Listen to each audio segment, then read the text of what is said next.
अमित शाह जी पहले से कह रहे हैं कि हमारे पार्टी का 3 स्लोगन था, राम मंदिर, कश्मीर में 370 बात और यूनिफॉर्म सिविल कोड। यही बीजेपी का कम्युनल बोले, सांप्रदायिक बोले, डिवाइसिव बोले एजेंडा है।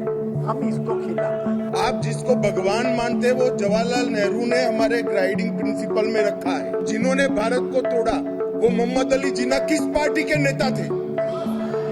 किस पार्टी के नेता थे? ये क्या इतिहास पढ़ा रहे हैं? मैंने इतनी विकृत दृष्टि से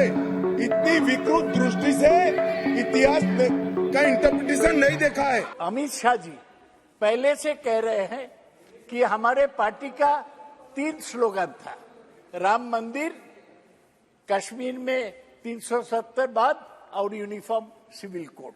एक राम मंदिर का ऑर्डर सुप्रीम कोर्ट से मिल गया, वो बन रहा है।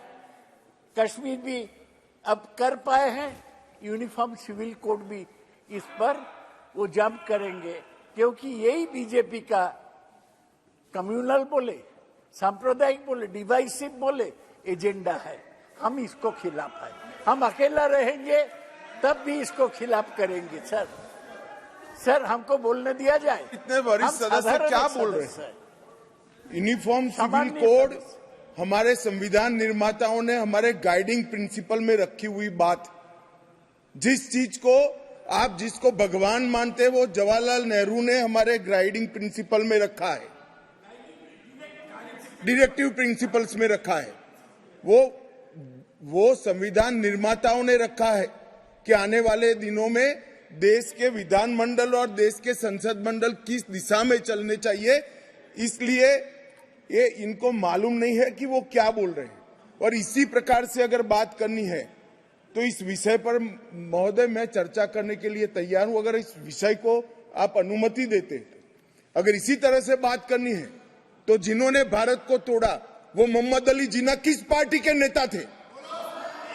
किस पार्टी के नेता थे?